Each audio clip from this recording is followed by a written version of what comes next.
Después de que fue cristianizado el Coliseo, había la promesa de que el que besara esa cruz tenía un perdón de pecados de 1 año, 40 días.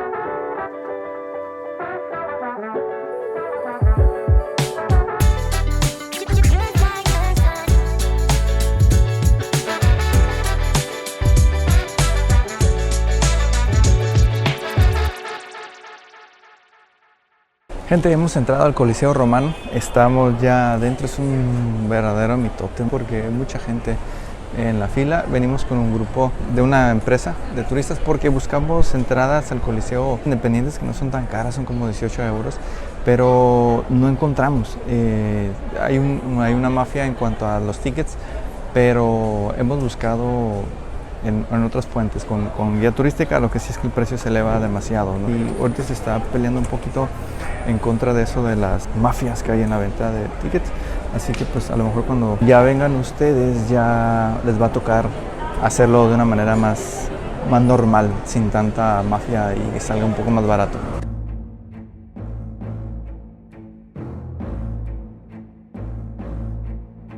El Coliseo Romano es una de las 7 maravillas del mundo moderno. Su edificación inició en el 72 y terminó en el 80 después de Cristo. Su nombre oficial es Anfiteatro Flavio, pues fue construido durante la dinastía Flavia. Previa a la construcción, en la zona había una estatua conocida como el Coloso de Nerón, de ahí que sea conocido como Coliseo. La entrada era gratuita para todas las clases sociales. Con esto, el imperio buscaba calmar el descontento de los ciudadanos. Hay muchos mitos acerca de que dentro del Coliseo murieron muchos cristianos.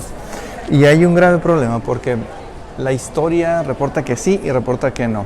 Se dice que en realidad no hay una prueba concreta de que en este lugar, en el Coliseo Romano, se hayan puesto a disposición de los animales a los cristianos.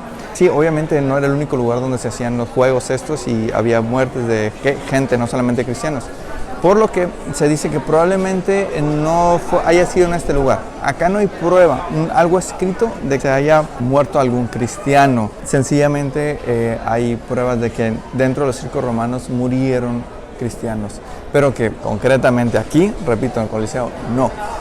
Vamos, que si hubo muertes en nosotros, es muy probable que también haya habido muerte de cristianos en este lugar. Se dice que no hubo, se dice que sí hubo. Si quieres aportar tu conocimiento en los comentarios, pues te lo agradecería.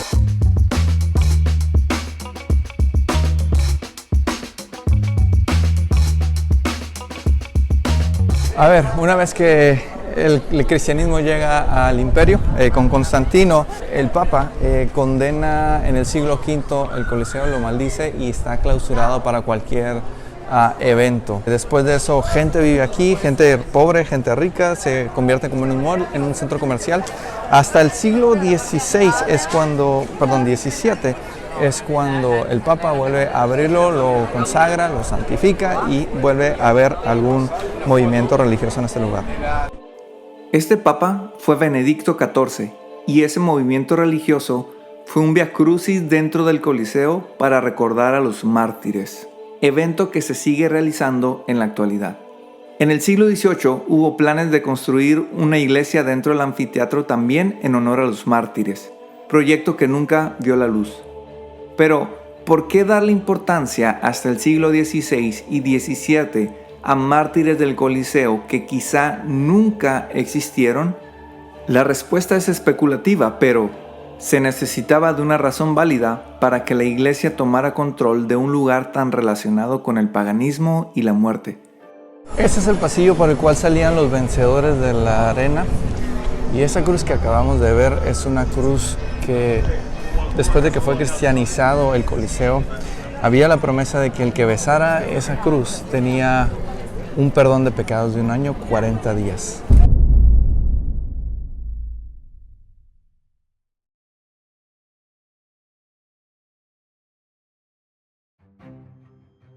El periodo de la iglesia perseguida tuvo una duración de poco más de 2 siglos, pero en este video abarcaremos unos años extras.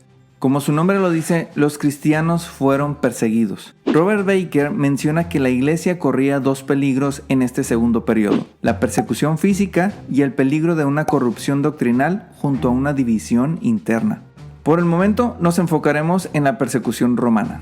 La hostilidad de los emperadores hacia los cristianos ya había sido experimentada en el primer siglo con las persecuciones de Nerón y Domiciano. Entonces, ¿por qué llamar a este periodo la iglesia perseguida? Bueno, ese par de persecuciones fueron solo ardor y capricho del momento en los gobiernos de esos emperadores. En esta nueva etapa, la persecución se legalizó y se mantuvo a lo largo de los 200 años. Cabe aclarar que hubo algunos emperadores que no actuaron de manera despiadada. Aunque la ley estaba, la práctica solía ser intermitente. No fue hasta el 313 que este terror de los creyentes acabó con la llegada de Constantino. Pero ya llegaremos a ese punto.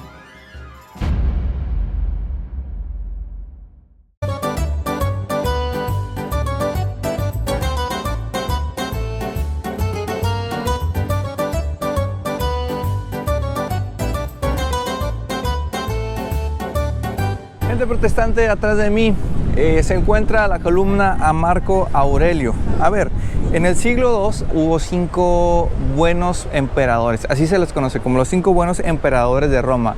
No fueron buenos en el sentido de que hayan sido buenos con los cristianos.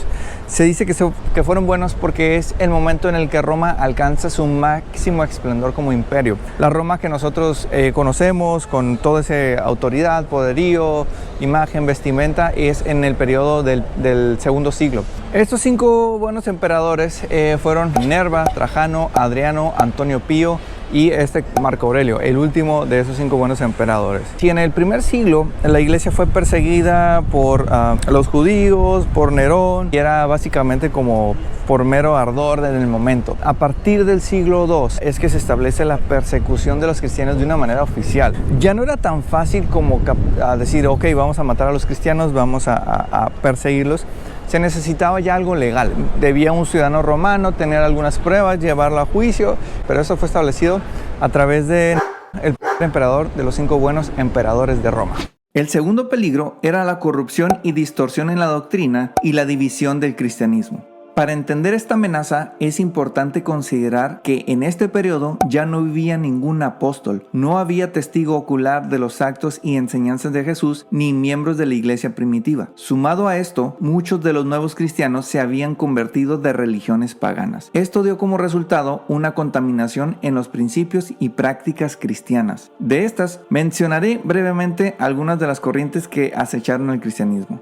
El gnosticismo, derivado de gnosis, que significa conocimiento o sabiduría. Sus seguidores pretendían tener un conocimiento especial de Dios. De ellos quiero destacar el pensamiento acerca del bien y el mal. Para los gnósticos, el mal residía en la materia. Si una cosa tenía masa, era mala. Una silla es mala, una casa es mala, el mundo físico es malo, el cuerpo físico del humano es malo. La bondad se encontraba en el espíritu. Debido a la influencia gnóstica surge una doble actitud hacia la moralidad. Unos decían, puesto que el cuerpo era pecaminoso y al morir sería desechado, se podía dar rienda suelta a la vida, pues el espíritu se conservaría intacto. Otros decían que, como el cuerpo era pecaminoso y era la habitación del espíritu bueno, debía ser llevado al hambre, al descuido y maltrato para evitar lo más que se pudiera su contaminación.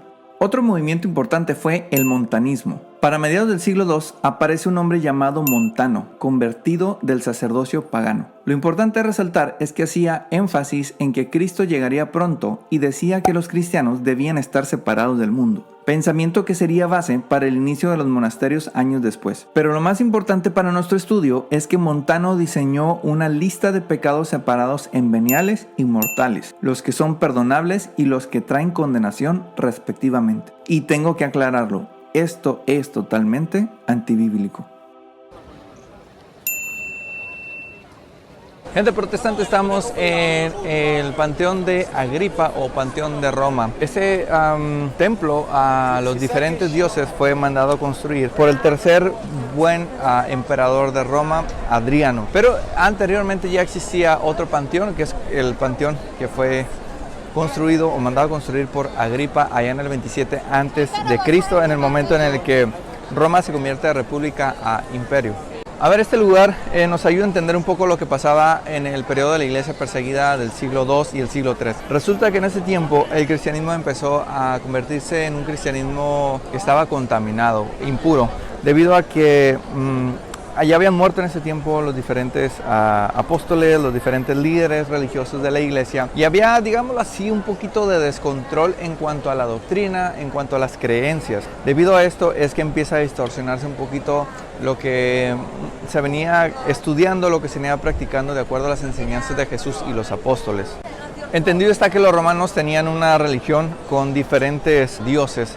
Al lugar que conquistaban, tomaban las costumbres, las ideologías y la religión, los dioses que ya existían. Este es un ejemplo de lo que se creía, un lugar en el cual los diferentes dioses habitan, el Panteón de Agripa. Este lugar también nos sirve para entender cómo ha habido un cambio, una transición en muchos de los recintos religiosos. A ver, este era un lugar para los dioses paganos, para los dioses de los romanos, pero en el siglo VII es cristianizado, es consagrado a Dios, al Dios de la Biblia, y el día de hoy es una iglesia católica, pero esto es un fenómeno que ha pasado en muchos tiempos. Templos cristianos que han sido cambiados a musulmanes, a la inversa, etcétera, etcétera. A ver, hasta no hace mucho la entrada al panteón era gratuita. No sé por qué razón empezaron a cobrar. Esto no tiene mucho, de verdad. Tampoco es como que demasiado, son 5 euros, pero como que siento que se ha ralentizado un poco el sistema por el hecho de que hay que estar pagando. Así que siempre, de verdad, intenten comprarlo en internet. Se van a ahorrar unas filas y acá el tiempo como turistas es oro.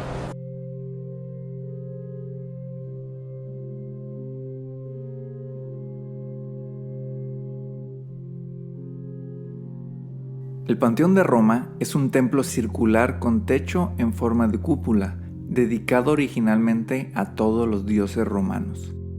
Su nombre deriva del griego pan, que significa todos o totalidad, y de la palabra theon, que significa dioses, todos los dioses.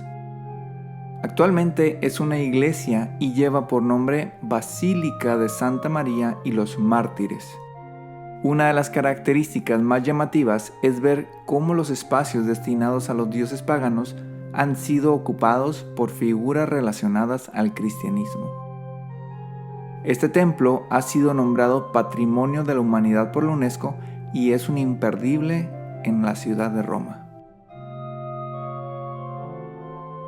Acá tenemos lo que sería la ábside de una iglesia católica romana convencional, que es el lugar donde se encuentra el altar y donde se ofician las ceremonias y los sacramentos. A ver, el lugar es un lugar impresionante, de verdad que en las fotografías o en los videos que había visto previamente a este lugar se mira un poco más pequeño, pero es que de verdad está grandísimo. A ver, una de las curiosidades es que el techo no está totalmente sellado, hay entrada de luz y no solamente de luz, también si llegara a llover, el agua tiene manera de caer, pues es un orificio tal cual en el centro.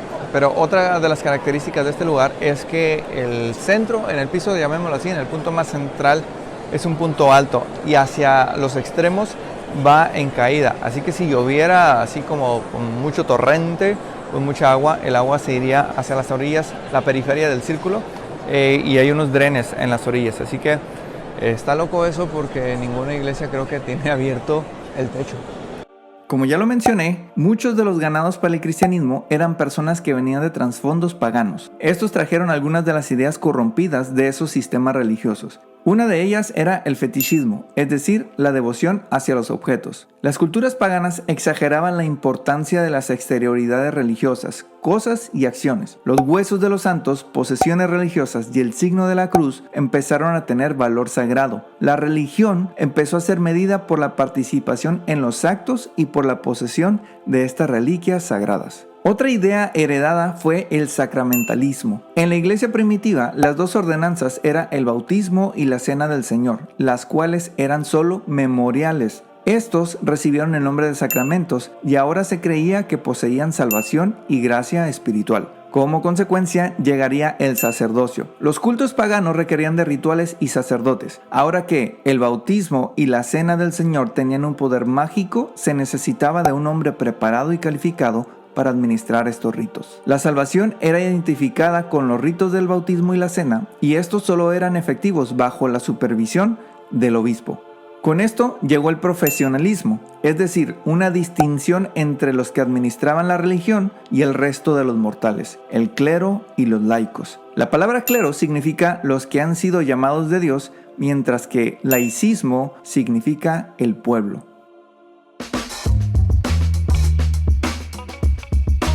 Protestantes, atrás de mí se encuentra la columna de la Inmaculada Concepción, obviamente dedicada a la Madre de Jesús, la Virgen María. Esta es una doctrina que ha sostenido la Iglesia Católica acerca de que una vez que la Virgen María, a Jesucristo, se le ha perdonado todos los pecados, el pecado del nacimiento, vaya, ese pecado que cargamos gracias a Adán y Eva, que se equivocan y que ha sido transmitido de generación en generación hasta toda la humanidad. Se dice que supuestamente desde ese entonces la Virgen María es libre de pecado. Pero ese no es el punto que quería tratar. El punto es cómo llegó la Virgen María a ser un elemento importante en la religión católica. Resulta que por allá del siglo II-III, con la iglesia perseguida, él decía que se ha empezado a distorsionar mucho las creencias, lo que la gente creía, lo que la gente practicaba. Y uno de los ocasionantes de que esto ocurriera es que estaban relacionados con culturas paganas, con gente que tenía autodioses. Y casualmente estas culturas tenían diosas, tenían mujeres como deidades. Pues en esa combinación de creencias, en esa combinación de costumbres, inicia una de las doctrinas que caracteriza a la Iglesia Católica Romana. En la Biblia, María, la Madre de Jesús, nunca tuvo un rol mediador en la salvación, ni protagonismo en la iglesia primitiva ni a lo largo del primer siglo. Sus últimas palabras registradas están en el Evangelio de Juan, justo en el inicio del ministerio de Cristo. Su última mención en la Biblia la podemos encontrar en el libro de los Hechos y aparece siendo una más del grupo que espera la llegada del Espíritu Santo. A pesar de que Elizabeth, la madre de Juan el Bautista, le dijo a María, bendita tú entre las mujeres. Y más adelante en el Evangelio de Lucas, una mujer le dice a Jesús, dichosa la mujer que te dio a luz y te amamantó. El Salvador respondió, dichosos más bien los que oyen la palabra de Dios y la obedecen. Con esto, Cristo estaba poniendo a María al mismo nivel que cualquier otro creyente. La importancia en la persona de la Virgen María surgió como resultado de las corrientes paganas, y no de un fundamento bíblico. Las persecuciones más intensas surgieron en el siglo III por el intento de restaurar la antigua gloria del imperio. Estas fueron las más severas y de carácter universal. Y olvídate de los protocolos. A mediados de este siglo, Roma no estaba viviendo su mejor momento y por alguna razón se culpaba a los cristianos de esta condición. Con este contexto, estaba a punto de celebrarse el 1000º aniversario de la fundación de Roma. Por esto, el emperador Decio en el 249 intentó avivar la antigua gloria del imperio y para lograrlo una de las medidas tomadas fue destruir el cristianismo. Así, en el 250 se preparó un edicto que demandaba que todo cristiano negara su fe, de lo contrario sería penalizado con la muerte.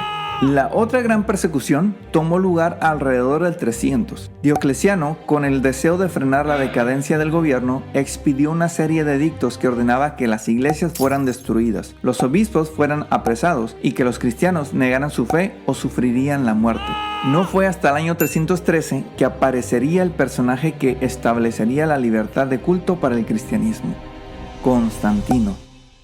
A mis espaldas se encuentra el arco de Constantino, un personaje que es importante para el cristianismo, para la religión. Resulta que venimos de una época de 2 siglos en los cuales el cristiano era perseguido con furia legalmente ya. Llegamos al siglo IV, en el 313 específicamente es donde Constantino, uno de los emperadores, se convierte al cristianismo. Va a tener una batalla y recibe una señal, recibe una visión en el cielo que le hace pensar que esta visión es de Dios, que debería de pensar en que Cristo era la solución a su batalla. Resulta que vencen la batalla a raíz de esta señal y de ahí es que cesa la persecución a los cristianos. Desde ese momento el cristianismo empieza a ser algo legal, empieza a convertirse en la religión que, si no oficialmente del Imperio Romano, sí empieza a ser una religión pues promovida y beneficiada por el imperio. Y es que se considera que Constantino es el emperador que permite el cristianismo, pero que también al mismo tiempo trajo una mezcla de diferentes culturas y por lo tanto religiones a lo que se le considera como sincretismo. Y desde ese momento se dice que el cristianismo empieza a deteriorarse. La realidad es que desde el siglo II y III ya había algunas modificaciones que ya se han visto en esa época de la iglesia perseguida. Ya venía distorsionado un poco el cristianismo y vamos que con este sincretismo para intentar unificar un imperio que venía en decaída, dice, ok, vamos a tomarnos de la religión para que la mayoría de la gente que está con diferentes culturas, que está con diferentes pensamientos, tenga un mismo pensamiento y así, pues el imperio que viene en caída, que viene perdiendo peso y autoridad, pues con esto pueda recuperarse de esta debacle que está teniendo. Constantino ha sido héroe y villano para el cristianismo. En el 313 emitió un edicto junto con el emperador Licinio, dando completa tolerancia al cristianismo. Para muchos, la conversión de Constantino no fue genuina. Se dice que quería que el cristianismo actuara como factor unificador en el sistema político que venía en caída. Sus crímenes y su comportamiento pecaminoso, ya siendo cristiano, son tomados como evidencia de una vida no arrepentida. Además, con el pensamiento erróneo de que el bautismo limpiaba los pecados, se sometió a este acto hasta que estuvo cerca de la muerte. Con este edicto llegaron algunos privilegios para el cristianismo. Se destruyeron los templos paganos, la iglesia dejó de pagar impuestos por sus propiedades y los obispos eran sostenidos por el Estado. Los cristianos exentaron el servicio militar y ocuparon los puestos oficiales. Desgraciadamente, esto hizo que gente se convirtiera al cristianismo por sus privilegios, dando como resultado una corrupción en los creyentes y el sistema religioso. Si en algún momento te has preguntado por qué las iglesias católicas tienen una estructura similar, arquitectura, diseño similar, acá está la respuesta. Esta que está atrás de mí es una basílica romana. La basílica romana tenía como función ser un lugar donde se ejercía justicia. Estaba conformada por 3 naves, las 3 arcos que podemos ver son 3 naves que serían a lo largo, ahorita está destruido, pero imagínense la iglesia católica. En la parte central, que es donde en la iglesia católica se hace la ceremonia, acá se impartía justicia. En las naves laterales también servían para realizar comercio, realizar diferentes actividades en cuanto a negocio. Una vez que el cristianismo es permitido gracias a Constantino, él utiliza los trazos o la forma, la arquitectura de estas basílicas romanas para construir las nuevas iglesias, ya que vemos que en los siglos pasados, en la iglesia perseguida y en la iglesia apostólica, no se podían reunir en lugares, pues eran perseguidos. Así que una vez que se abren las puertas para el cristianismo en el imperio, pues tenían que encontrar una forma, un lugar para congregarse, y esta forma es la que se utilizó, la basílica romana. Ahora los invito a nuestro primer concilio virtual. Considerando que en el primer siglo los creyentes se reunían en casas y después en catacumbas, y que a partir de Constantino se tomó a la Basílica Romana como referencia, lanzo esta pregunta. ¿Debe un templo cristiano estrictamente ser construido desde cero o se puede hacer uso de locales con otras funciones como los cines, teatros, salones de eventos, casas, etc.? Espero sus respuestas respetuosas ahí abajo en los comentarios. Seguimos. Hoy en la actualidad somos muy dados a utilizar la palabra pagano sin saber el origen, quizá no nos interesa, pero bueno, acá se los voy a explicar. Resulta que una vez que el cristianismo es permitido gracias a Constantino, la gente de la ciudad se empieza a convertir a tal religión. Vamos que sí por conveniencia, por lo que sea, pero a las zonas rurales no, ellos seguían teniendo religiones y dioses ajenos a Cristo y al Dios de la Biblia. La palabra pagano significa gente del exterior de la ciudad. Poco a poco se fue relacionando esta idea de que la gente que venía de fuera de la ciudad venía con culturas y religiones que no eran del Dios de la Biblia. Es por eso que se les empezó a conocer como paganos, aquellos que no practicaban la religión cristiana. Para el 325, la iglesia ya tenía algunas diferencias en comparación con la iglesia del primer siglo. Aunque de manera no oficial, se estima que ya se tenía la Biblia organizada casi en su totalidad. Aún las iglesias tenían independencia, pero ya consideraban el consejo y el liderazgo de algunas más grandes e influyentes. Básicamente eran las iglesias de Antioquía, Alejandría y por supuesto la de Roma. Se le requirió a los obispos dejar su trabajo secular para dedicarse a supervisar la obra cristiana exclusivamente. Esto llevó a que el título de obispo adquiriera un significado especial en honor y en autoridad. Además, ya no solo gobernaba una iglesia local, sino las iglesias de una región amplia. Ahora, la salvación venía mediante los sacramentos del bautismo y la cena del Señor, puesto que los sacramentos estaban bajo el control de la iglesia y solo el obispo podía administrarlos. Una persona tenía que unirse a la iglesia para poder ser salvo. El poder regenerador del Espíritu Santo ya no tenía valor. De hecho, hay indicios de bautismo realizados a infantes para salvarlos, por lo que la decisión personal para salvación se hacía innecesaria. Gente, bienvenidos al Vaticano. Entre los souvenirs que nos hemos encontrado es un calendario con los sacerdotes. La ensalada decía que tenía carne y se miraba cruda. La carne era carne cruda. Pedagogía, te estoy hablando de la 68, ¿verdad? En pedagogía, la universidad contaba con dos licenciaturas que no se llamaban licenciaturas nada más, la Escuela de Pedagogía y estaba la Escuela de Ciencias Políticas y Sociales aquí en Mexicali. Estudiar otra cosa tenías que irte.